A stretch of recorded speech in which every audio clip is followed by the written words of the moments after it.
Welcome to another episode of Deep Dive Podcast. Hope you are doing well and taking good care of yourself. Let's move towards today's topic. There's this undeniable human reflex. It feels almost primal to try to get an edge on the future. To sneak a peek at the next chapter. Exactly. Before it's even written, we crave that certainty, especially when, well, right now feels so unstable, so unpredictable. And unpredictable is putting it mildly. The global narrative right now is, it's hitting all the notes of a high-stakes thriller, isn't it? On every single frequency. It really is. We're seeing this profound convergence of forces. You have the geopolitical tensions, you have these technological leaps that are basically redefining reality, and then these environmental anomalies that it feels less like climate change and more like the planet itself is in revolt. Right. And that whole mix, that confluence, it just creates the perfect storm for these really specific catastrophic predictions to just take hold and thrive. Absolutely. And that's where we are today. That natural curiosity has really crystallized around one specific date, 2026. It's not just a general anxiety about the 2020s anymore. No, not at all. There are these incredibly focused and often, completely contradictory claims circulating about that one year. So today we're doing a massive deep dive. We have a huge stack of sources here. We've been through videos, geopolitical analyses, scientific journals, historical research, everything we could get our hands on. And our source material for this is, well, it's a fascinating mix. It's this blend of the mystic and the methodical. On one hand, we're looking at these intense 2026 prophecies from the legendary Bulgarian mystic Baba Vanga. The Nostradamus of the Balkans, as she's often called. That's the one. And we're placing her words directly against, hard data. We're talking recent reports on solar flare intensity, seismic activity, and some very serious geopolitical analyses about Russia, China, and of course, AI. Okay, let's unpack this. Our mission here is, I think, really critical for you, the learner. We're not here to prove or disprove the words of a seer. That's not the goal. Not at all. We're here to extract the core nuggets of knowledge and insight. The terrifying warnings, yes, but also some of the surprising optimism that's circulating and generating this very real, very measurable global anxiety. It's about understanding why these ideas have so much power right now. Exactly. Yeah. We want to give you a shortcut to being fully informed about the biggest claims that are shaping the current global fear cycles. Mm-hmm. So before we can even begin to dive into the specifics of 2026, we have to establish why Baba Vanga's words carry so much weight in the first place. Who was she? What gave her the kind of credibility that had world leaders seeking her out? Well, her life story is, it's fundamental to her legend, Vanga, born Vangelia Gushtarova. Her story starts in 1911 in what was then the Ottoman Empire. Okay. And the pivotal moment, the one that defines everything, came when she was just 12 years old. She was apparently caught in this massive dust storm, a whirlwind is how it's described. A whirlwind? Yes, and it reportedly carried her hundreds of yards before just dropping her. When the villagers finally found her, the sand and the dust had so severely damaged her eyes that she was left permanently blind. And according to the narrative of her followers, this trauma, it didn't just take away one sense, it sort of opened another one. That's the core of the belief. It was the price she paid for gaining this superpower to see the future and, in some cases, to heal. So she spent the rest of her life in Bulgaria. Right, acting as a prophetess until her death in 1996 at age 84. But here's the key insight, the thing you have to understand. She was not some marginalized figure, shouting on a street corner. No, she was consulted by major political players. Massive ones. Our sources confirm she received visits from Tsar Boris III of Bulgaria, and then later, during the Soviet era, from the mighty Soviet leader Leonid Brezhnev himself. Wow. And when people in positions of absolute power start validating a seer, well, it lends this immense credibility to their eventual warnings. It just takes it to a whole other level. So let's go through the greatest hits then. The predictions that really cemented her status. Because when we look at the sources, it's pretty clear that people are taking her 2026 warnings seriously because of her past track record. And that track record, the historical evidence they cite is compelling, even if you acknowledge that, yes, a lot of these prophecies are vague and they're interpreted after the fact. That's always the criticism, right? It is, but let's start with the big ones, the wars. She predicted a vast war with mass casualties, which, of course, her supporters linked directly to the Second World War. 2039 to 1945. Okay. And following that, she foresaw these huge political seismic shifts. You're talking about the dissolution of the Soviet Union? Precisely. She predicted the fall of a great nation and its fragmentation into smaller pieces. Which is a perfect description of the USSR dissolving into 15 independent countries in 1991. It's a direct match, but, the predictions that truly resonated on a global scale, the ones everyone knows, they came later. The attack on American soil. You mean 9/11? The 9/11 terror attacks.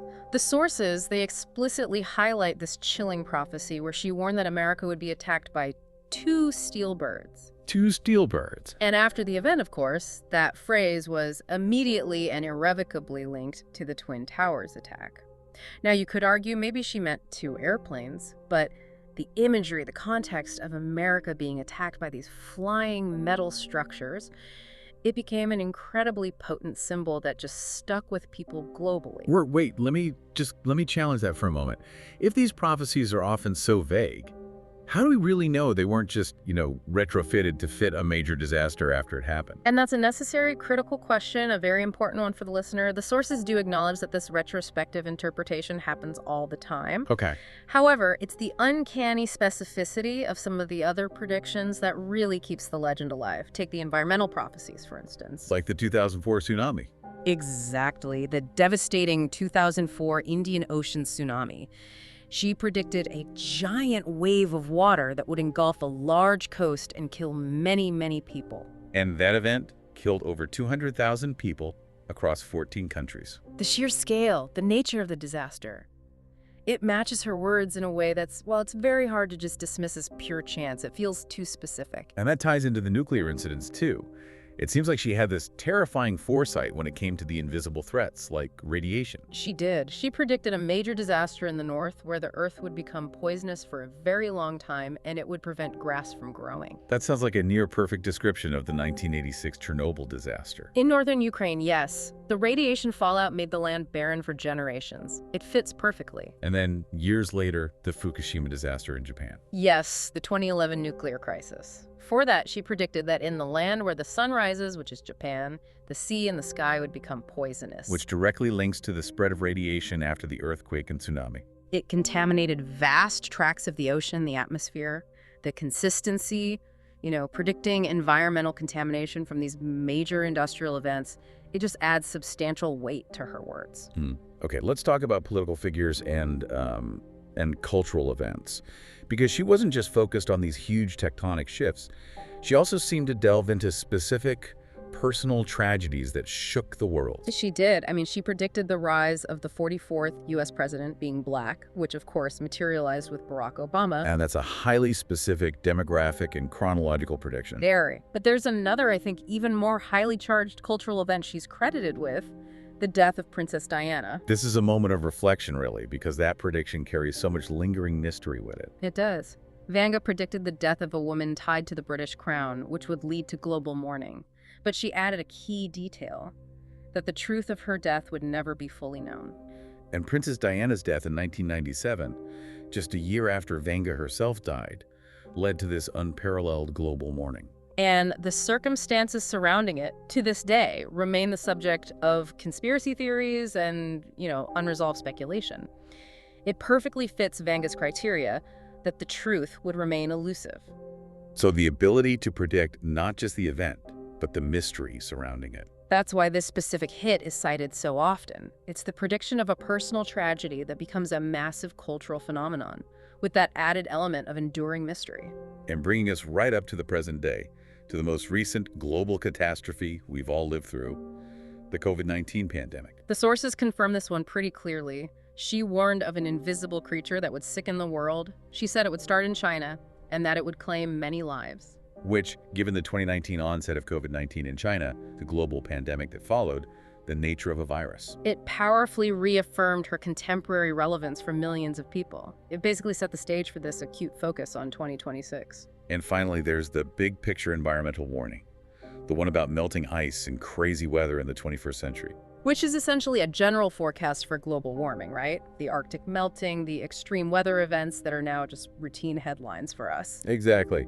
So when you have a figure with a track record that seems to touch everything from the Soviet collapse to 9/11 to global pandemics, it creates this formidable psychological anchor. It amplifies all our existing contemporary fears especially those related to power, technology, and stability. And it makes her warnings about a specific date, like 2026, feel less like superstition. And more like an ominous strategic brief, like something you should be paying very close attention to. All right, this next segment is, well, it's arguably the core of the entire 2026 fear cycle. We're moving from her historical hits to a really dramatic geopolitical forecast. A very dramatic one.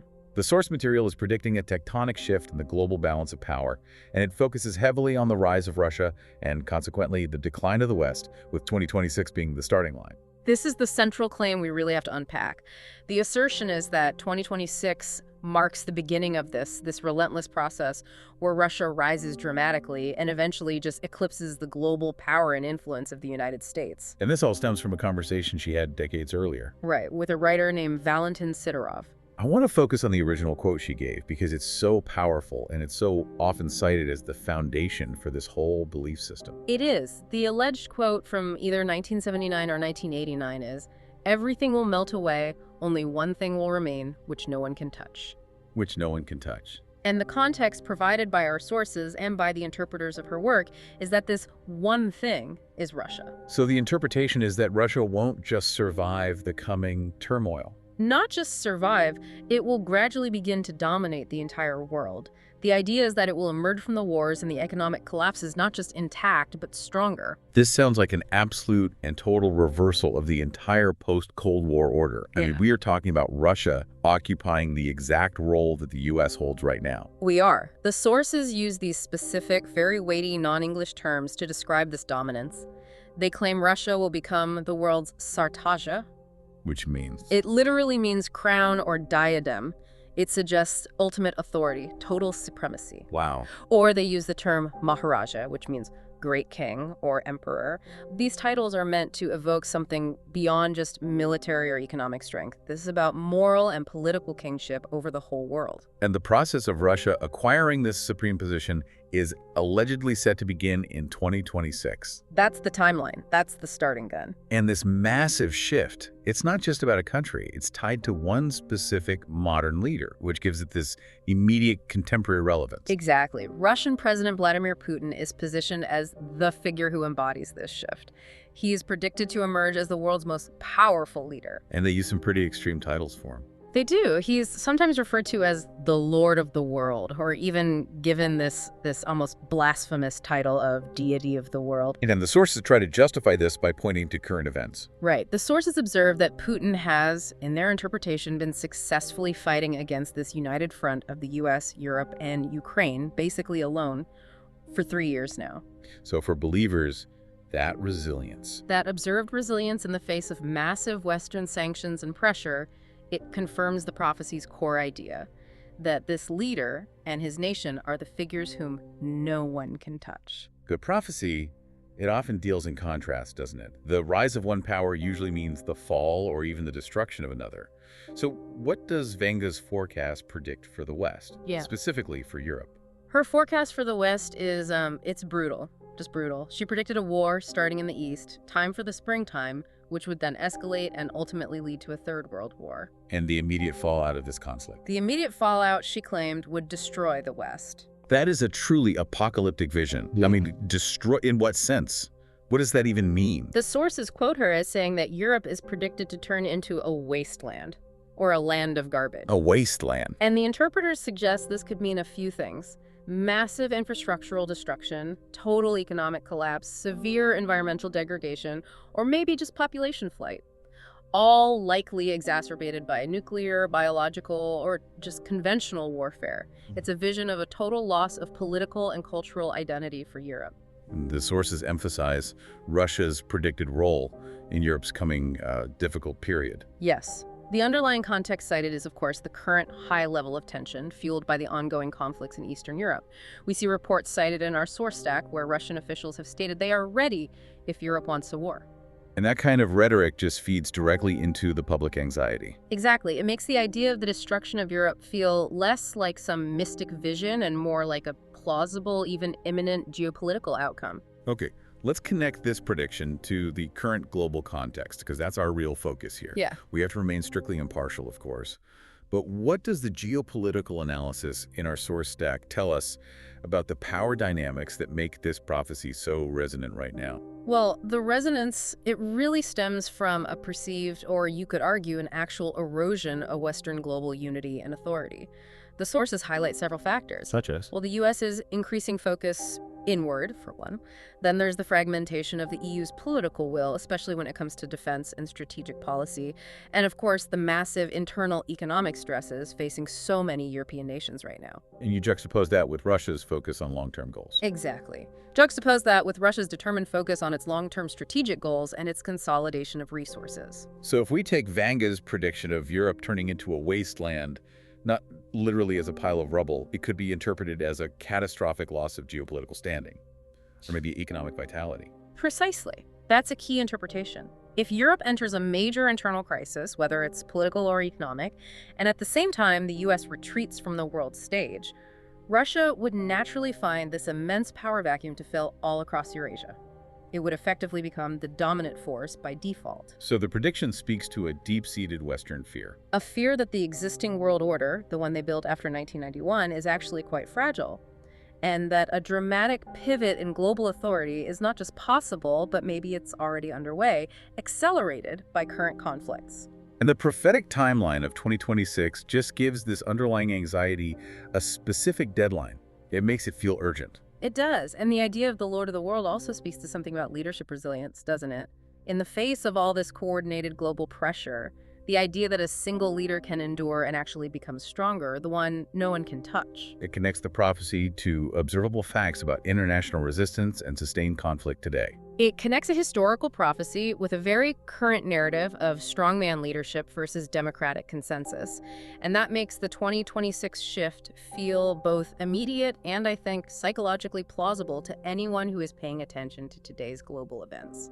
So beyond the military power shifts, the 2026 predictions dive deep into the forces that are truly shaping the 21st century: economics and technology. And this is where Vanga's century-old warnings start to align in a really chilling way with the concerns of modern tech CEOs and economists. Let's start with the big one, the existential threat, the AI takeover. The source material presents a truly dire technological warning, and it's attributed to Vanga specifically for the year 2026. What's the claim? The claim is that AI will become so advanced and so powerful by 2026 that it moves completely beyond human oversight and control, and that it will initiate attempts to, well, take over the world. So she warned that technology would go from a tool to a threat. A grave threat to the very existence of humanity. That's the phrase used. And we're already witnessing this unprecedented rapid integration of AI. I mean, it's not sci-fi anymore, it's operational. It's completely operational. The sources note that AI is now operating industries, it's managing complex logistics chains, and it's influencing significant government decisions. You saw that specific example of the AI tool Sabasar. Right, being used in Indian gram panchayats, these are local governance bodies, to streamline systematic work, and it's accessible in 22 different languages. So if AI is already handling key elements of local administration and public service delivery, the jump to AI controlling national infrastructure like power grids or financial markets is actually a very, very small one. but what is the exact mechanism of the threat that experts are citing? It's not just, robots walking around. We need to get deeper into the why. Why is it a grave threat? Well, the modern experts cited in our stack, even the non-mystics, they talk about these existential risks that are linked to three core concepts: the alignment problem, runaway optimization, and excessive reliance. Okay, break those down for us. What's the alignment problem? The alignment problem is the fear that AI goals, even if they're initially benign, will fail to align with human values, or, more importantly, human safety. And runaway optimization. That's the idea that an AI trying to achieve a seemingly simple goal, let's say maximizing paperclip production, will use all available resources to do it.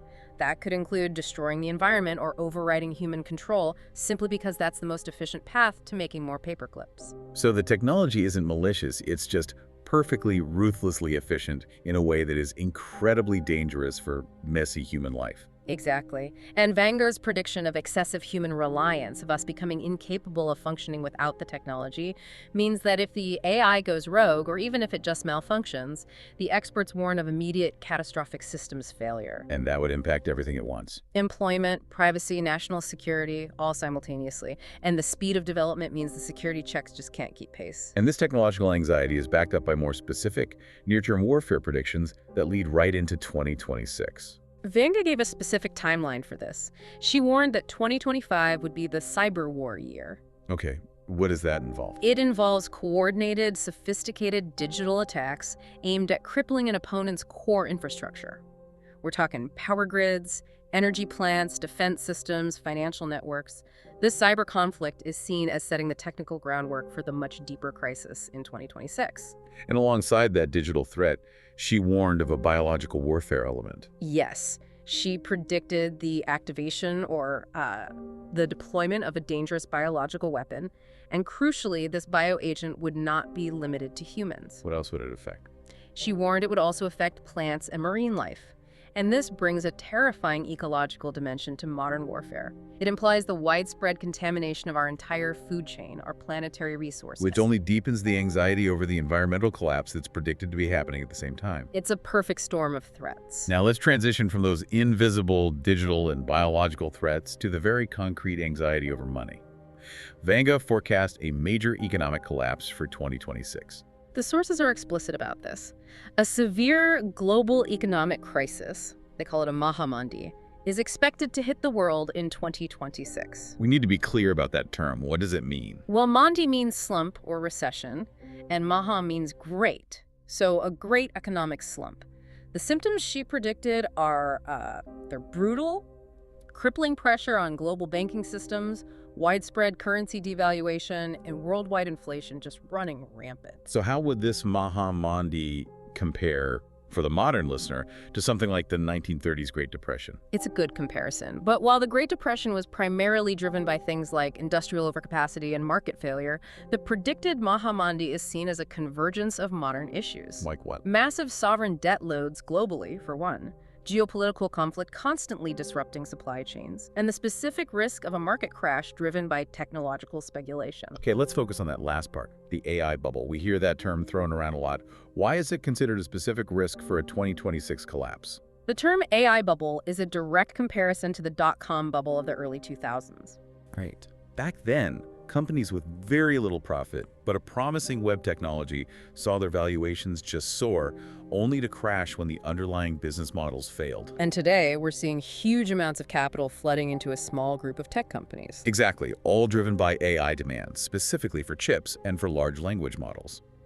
The experts cited in our stack, they're warning that if the profitability and the widespread application of this new AI tech don't materialize fast enough, or if the technology itself proves too disruptive to employment, then the speculative growth in the stock market could prove to be fundamentally unstable. And that leads to a dramatic, painful correction, a crash that would mirror the Mahamandi. This instability, it leads us to the mystery of gold. Because in a crisis, investors traditionally flee to gold as a safe haven, as a hedge. But Vanga's prophecy makes gold's fate extremely volatile. Yes, the consensus prediction is for extreme fluctuation in 2026, and the contradictory outcomes are a true test for investors. What's the one side of that argument? One side, interpreting Vanga's dark warnings, suggests gold will actually crash. If governments attempt to seize assets, for example, or if a completely new digital currency system is imposed, gold could lose its traditional safe haven status. That would lead to dramatic price drops. But the opposing viewpoint has to factor in the banking collapses and the currency failure. Right, exactly. If there is a Mahamandi involving widespread banking crises and currency devaluation where your paper money becomes essentially worthless, investors traditionally flock to hard assets. So in that scenario, The sources suggest gold and silver prices will soar. They'll touch the sky as panicked populations seek something tangible, something real outside of the failing financial systems. the key takeaway here isn't which direction gold will move. No, it's that the instability of the financial system will be so profound that even the ultimate safe haven asset will face unprecedented volatility. Now, let's connect this technological and economic pressure cooker to the world's most volatile military flashpoint, China and Taiwan. And we're bringing in a cross-reference here to Nostradamus and the role of semiconductors. This is a powerful convergence, a really powerful one. The sources highlight that the extreme computing power that's demanded by these advanced AI models, the very technology predicted to take over, it relies entirely on cutting-edge semiconductors. And this is the global resource shortage that's driving up component costs and contributing to the economic instability. Absolutely. And Taiwan is the bottleneck. Taiwan controls the global supply of the most advanced chips. It does. And the analysis in our sources states it very plainly. Whoever controls Taiwan controls AI. And fundamentally, whoever controls AI will rule the world militarily, economically, technologically for the next 30 years. So the fate of AI control and the fate of Taiwan are completely inextricably linked. They are one and the same. And this is where the historical prophet Nostradamus is brought into the discussion, adding this layer of historical doom to this very modern flashpoint. Right. Decoders of Nostradamus, they predict a war starting this year near the South China Sea, which is the immediate vicinity of Taiwan. And this conflict is expected to involve China and 7 other nations. Including the United States, yes. Which positions Taiwan as the most likely trigger. But the truly unsettling part is the predicted outcome. What's the outcome? The Nostradamus decoders, they forecast that China will ultimately win this global conflict. Wow. So that adds this layer of ancient, almost inescapable doom to this already incredibly volatile situation involving technology, economics, and military might in Asia. So we've covered the shift in geopolitical power, and we've covered the digital and financial storms. Now we move to perhaps the most tangible, the most scientifically verifiable threat in our entire source stack: the Earth itself under siege. And this is where the vague warnings about, crazy weather suddenly align with hard physics and astrophysics. This is where the prophecies gain teeth. They really do when you juxtapose them with the scientific data. The threats posed by solar activity, these are not misting predictions. These are scientific calculations about the solar cycle and cosmic ray intensity that just happen to align perfectly with Vanga's general warnings about global systems failure. Let's talk specifics on the solar flare threat, because the numbers cited in the source material are, they're genuinely frightening. They are. A key piece of research we looked at was a study published in the Astrophysical Journal back in January of 2025. And it warned that the previous scientific estimates for our current solar cycle's activity were fundamentally wrong. They were understated. So they're anticipating a period of extreme activity. Between May 2026 and December 2027, yes. How intense are we talking? And how does that compare to what we've seen recently? Well, scientists are expecting 2 to 3 solar flares during that window with an intensity that exceeds X14.3. Okay, put that into perspective for the listener. What does that mean? So X-class flares are the most powerful class there is. The X 9.0 flare that was recorded in October of 2024, which already caused global communications anomalies, is predicted to be dwarfed by this. Just dwarf. The 2026-2027 event is forecast to be a staggering 150 times more powerful than that X 9.0 flare. That sounds absolutely devastating for a modern, technologically reliant society. I think we need to spend some time explaining the specific consequences of charged particles hitting our grid. The consequences are cascading systemic failures. That's the key.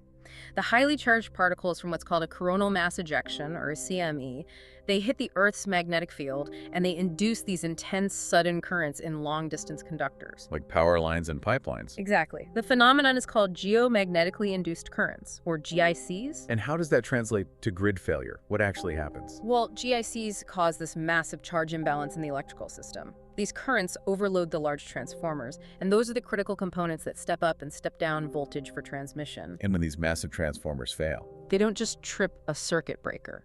These are expensive, incredibly difficult to replace components that often take months, sometimes even years, to manufacture and install. A sudden influx of X14.3 level GICs could simultaneously destroy hundreds, maybe thousands, of these transformers all over the world. So we're not just talking about a power outage for a few hours. This is massive, long-term, regional, maybe even continental blackouts. That's correct. The sources, they reference the Carrington event back in 1859. Right. That was a powerful solar storm where, even before mass electrification, telegraph stations were catching fire. Now imagine that same intensity today, where every single facet of modern life, water pumps, banking, GPS, communication, heating, cooling it all, relies on an interconnected grid. The widespread fires, the lack of power for critical systems, it could literally turn entire urban areas into those wastelands Vanga predicted. Not through military action, but through an inevitable astronomical event. And the warning time is the most terrifying part of this whole prediction. It is. The sources cite the chilling reality that the warning time between the detection of the CME eruption and its impact on Earth's atmosphere is so short. Oh, sure. Maybe just a couple of hours, possibly only minutes. It's not enough time for any worldwide coordinated alarm to be issued. Preparation would be impossible. Which means rapid, widespread destruction without any time for mass protective action. Exactly. Okay, moving underground now. The Earth itself seems to be going through an unusually volatile period.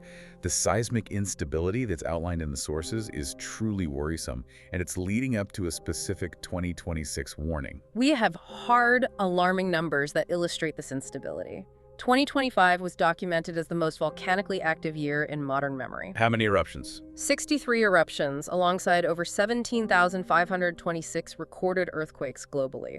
We saw an 8.8 magnitude quake in Kamchatka, Russia. And this consistent, heavy tectonic plate movement is what's leading scientists to issue a specific warning for 2026 about a supervolcano. That's right. The word supervolcano immediately brings Yellowstone to mind in the U.S.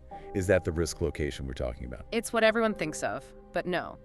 While the U.S. Geological Survey assures us that Yellowstone is stable and the probability of eruption is low for the next 10 to 20 years, the global risk is focused elsewhere, Oh, yeah. on the boundaries of the Pacific Plate. Scientists are warning of a potential supervolcanic eruption in 2026 along these incredibly volatile boundary zones. Which means we need to focus on two major areas. The first is the Eurasian Plate, which covers most of Europe and Asia. The second is the Indo-Australian Plate, which impacts a massive population center. So the possibility of a catastrophic supervolcanic event along these boundaries. Spewing ash, causing a global cooling event, massive ecological disruption, it's cited as a very real, very imminent threat. Let's focus on the Indo-Australian Plate, and specifically India, because it seems to have multiple catastrophic warnings all converging upon it. Vanga had specific India predictions, and they focused on natural disasters. Record-breaking high temperatures, excessive flooding, landslides. And these events are also predicted to cause severe water shortages. In many major cities, yes, which in turn will critically destabilize local politics and elections because of the competition for resources. But the truly terrifying geotechnical warning cited in the stack is the Great Himalayan Earthquake. And on this, scientists are sounding a clear, non-negotiable alarm. The entire region of North India is threatened by the potential for a Great Himalayan Earthquake of 8+ magnitude. And the Himalayan region is one of the most seismically stressed zones on the planet. It is due to the collision of the Indian and Eurasian plates. Strain has been building there for centuries. To really grasp the danger here, we have to compare it to a recent tragedy. Let's look back at the 7.8 magnitude Nepal quake in 2015. That event killed over 9,000 people. Now, consider the sheer difference in population density and infrastructure. A similar or stronger event in highly populated, structurally vulnerable urban areas like Delhi or Uttar Pradesh. Where millions and millions of people live in close quarters, it would be exponentially catastrophic. The collapse of infrastructure, compounded by the population density, would result in just countless deaths and injuries. The sources stress that the humanitarian disaster would dwarf any modern relief effort we've ever seen. And finally, let's connect the climate change warnings back to the inevitable human element, mass migration. 2026 is predicted to be a turning point for the global environmental crisis. The sources state that this period will affect 2/3 of the world's ecosystem with severe droughts, extreme floods, and just chaotic weather patterns. And this isn't just an ecological shift, it's a social and political accelerator. Absolutely. So how does climate disaster trigger a geopolitical crisis? The convergence of environmental collapse, political instability, and economic crises will trigger large-scale mass migration across countries and continents. People will flee unlivable conditions, food shortages, war. And this huge influx of refugees and migrants. It will inevitably lead to increased social tension, resource competition, and political instability on a global scale. And we're already seeing the early signs of this. How so? The sources observe that many wealthy countries are already tightening their citizenship and green card policies. They cite the example of the U.S. halting citizenship procedures for refugees from 19 countries, including Afghan refugees, as a reaction to rising social instability. So the prophecy of mass migration is starting to materialize through policy changes. Driven by this defensive global anxiety, it's already happening. Okay, so before we completely succumb to all the doom predictions, the geopolitical shifts, the AI takeover, the solar storms, the quakes, we have to look at the wild cards. Because not everything Vanga predicted for this immediate era was negative. And that's a crucial balance point, I think. Amidst all the visions of war and economic collapse, there's one profound, really optimistic prediction. Which is? Vanga claimed that global hunger will be eradicated, completely eradicated between 2026 and 2028. That would be a monumental achievement, especially if it happens while the world is simultaneously experiencing massive conflict and economic hardship. It's a huge contradiction. It implies some kind of technological or diplomatic breakthrough that just overrides all the chaos. It implies a resilience or maybe a redirection of resources that just defies all the surrounding destruction. It's a fascinating puzzle. Mass starvation ends while a Mahamandi financial crisis begins. It requires an unexpected shift in priorities. Or a massive breakthrough in sustainable agriculture that we haven't seen yet. Okay, now for the most sensational claim. The ultimate wild card. The one that excites or terrifies people universally. Contact with extraterrestrials. Right. The sources make an astonishingly specific claim for late 2026. A giant spacecraft is predicted to enter Earth's atmosphere, Marking the first sustained contact between human civilization and an extraterrestrial one. and the potential timeline is even narrowed down to November of 2026. And this prediction, while it obviously lacks any scientific verification, It captures that universal fascination with the cosmic unknown, doesn't it? The ultimate change agent. it really does. Okay, we've spent this entire deep dive focusing on the hits and the terrifying possibilities for 2026. But to provide you, the learner, with a truly balanced, critical view, we absolutely must look at Vanga's significant failures. The misses, they're just as important as the alleged successes. They ground the discussion in skepticism. And they provide essential context regarding probability. So firstly, her World War III prediction. It was assigned several specific dates that failed to materialize, particularly between 2010 and 2014. And if a prophet predicts a massive global conflict, and the date is wrong, It casts serious doubt on the entire timeline. and her geographical predictions for Europe were just way off. Completely off. She claimed Europe would be nearly empty or abandoned by 2016. That obviously did not happen. In fact, European population centers are still some of the most densely populated in the world. Her predictions regarding U.S. presidents also failed to align with reality. Yes, big miss there. She claimed Barack Obama would be the last U.S. president.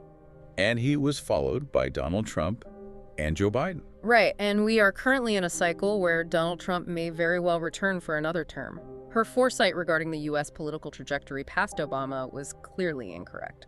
And what about the other global power shifts she got wrong, or at least mistimed, concerning China? She claimed China would emerge as the world power in 2018 and that it would fully overtake the U.S. by 2025. Which hasn't happened. Not fully. Now, has China seen massive economic and military growth? Absolutely. It boasts a $20 trillion economy. It's the second most powerful country. But it has not fully surpassed the U.S. in all metrics yet. So the prediction might eventually be right, but the timeline was significantly off. And that's a key point for any chronological prediction like 2026. The timing matters. And finally, some of the wildest claims just never happened at all. Exactly. Claims like a literal war with aliens in 2003 or the prediction that a nuclear plant explosion would turn Asia into a poison gas chamber. Those have not occurred. Though the sources do try to connect that last one to current events. They do. The sources note the continued environmental decay in Asia, and they specifically cite the alarming pollution levels in places like Delhi NCR, which vaguely echoes that contamination anxiety. But it's a stretch. So she's batting high, Yeah, which is what makes people listen, but she is far from 100%. very far. The vagueness allows for interpretation, but the specific misses, they remind us to view these warnings not as ironclad facts, but as projections of extreme global risks that we have to analyze critically. So after all of this, what does it all mean for you? We've looked at the source material, we've balanced centuries-old prophecy with cutting-edge astrophysical and geopolitical warnings. And when we distill all this information, There are two overriding dominant anxieties that are driving the entire 2026 narrative. The first anxiety is that radical geopolitical shift. It's the fear of the end of the American-led global order. It's the rise of Russia as the new Sartaj, or king. And it's the predicted destruction, or at least marginalization, of Europe through escalating global conflict. And this reflects a fundamental, deep-seated fear of instability and the onset of a world war. And the second anxiety is that convergence of crises. The AI moving beyond our control, leading to that massive Mahamande economic slump. All of it amplified by environmental and cosmic collapse. Specifically, the scientifically confirmed X14.3 solar flares and the inevitable, terrifying threat of the Great Himalayan Earthquake. And that convergence, that's the key insight here, isn't it? It is. While the mystic prophecies are always a bit vague, they serve as a mirror. They're reflecting our contemporary anxieties, AI dominance, geopolitical fracturing, environmental collapse. But the unsettling factor is that the scientific warnings, particularly about solar events and seismic instability in high-density areas, they align so closely with the timing of the mystic predictions. And that convergence amplifies the tension. It makes these claims much harder to just dismiss as superstition. And this anxiety isn't limited to Bulgarian seers. It's being echoed by some of the most influential people in modern tech and finance, which really underscores the severity of the risks we face globally. We saw it in the source material. They draw a direct line. Elon Musk also recently claimed that a third world war is inevitable, and that a nuclear war could break out by 2030. Which echoes Vanga's core geopolitical warnings. It intensifies the global anxiety over conflict. It confirms that this level of existential fear, it transcends ancient mysticism. It's pervasive among modern power brokers who are actively shaping our future. So we'll leave you with this final provocative thought. If even 50% of the combined risks we've discussed, the financial crash, the solar flare, the AI crisis, or the geopolitical conflict, if even half of that materializes in 2026, what concrete defensive preparation should be made now? Are these prophecies simply self-fulfilling fears driven by our own current anxieties, or are they a truly critical, albeit mystic, early warning system urging us toward necessary defensive measures? Whether they're technological, economic, or diplomatic. Think about that relationship between prophecy and self-fulfilling fears and what your next strategic step should be. This was all for today. Stay happy, stay safe, comment your views down below, and don't forget to like, share, and subscribe to our channel. See you next time with another story in Deep Dive.